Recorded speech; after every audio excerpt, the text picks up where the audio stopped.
Such compilation. Morning much. Just a tiny taste.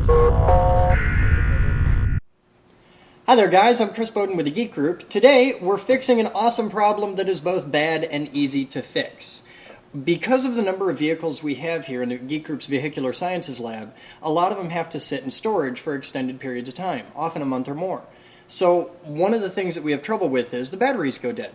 Now on a standard lead-acid battery, you really don't want to let the battery go dead because when it does, it accumulates what's called sulfation, and the battery, once it goes fully dead, will never hold a proper charge again.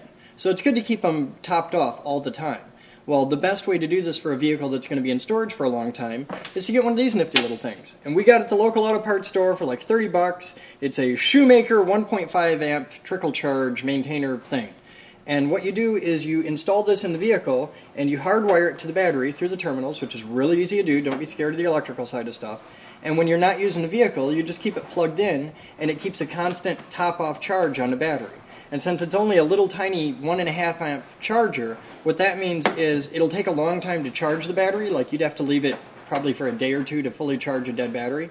But it's okay to leave it going all the time because it won't damage the battery in just having that constant little bit of energy on it, so it'll be cool. Whereas if you left a battery on like a 20 amp charger all the time, you'd cook the battery pretty fast.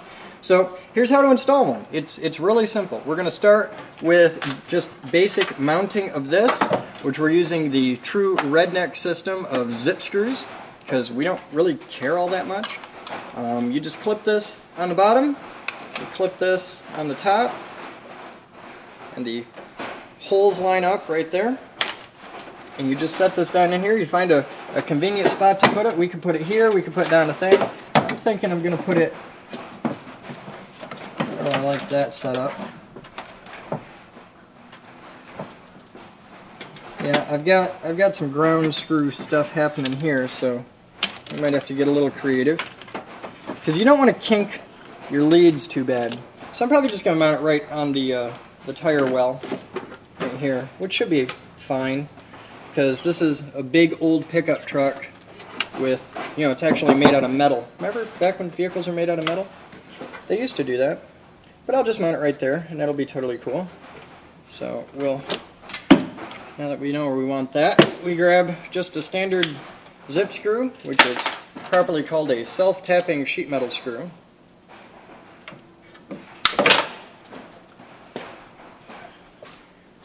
I'm going to cheat because usually these have a little magnet in them, but that particular one doesn't appear to. So I'll just put the screw right through there. Get this about where I want it.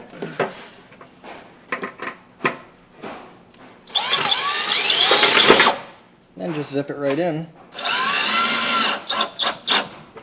This is not a high-tech project. It's very simple, very quick, relatively painless.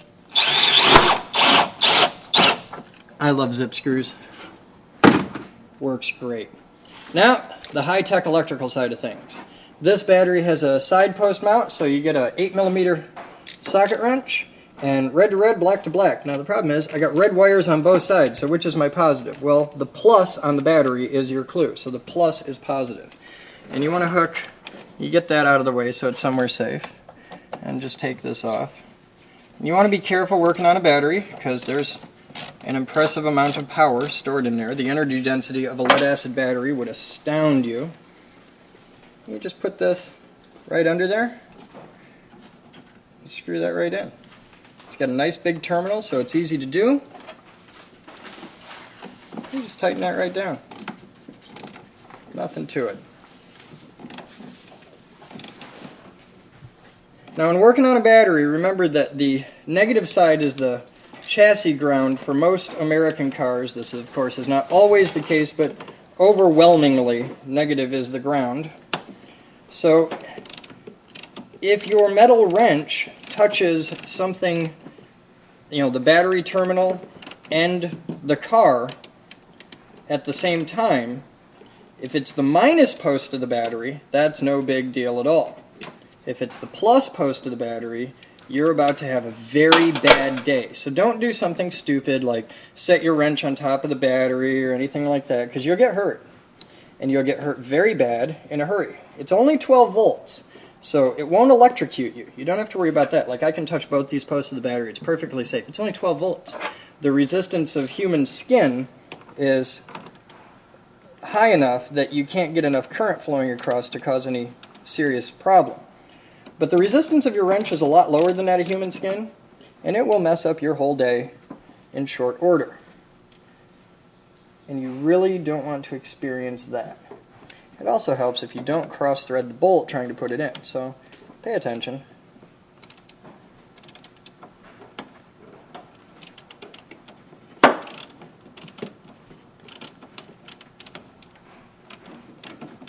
There we go.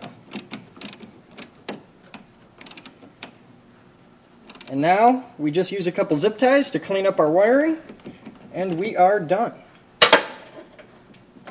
Get the socket off there. Your connection's kind of manky.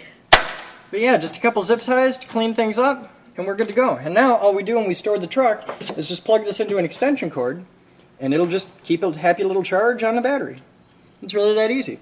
So yeah, you can get these at any auto parts store for about 30 bucks for the little 1.5 amp ones.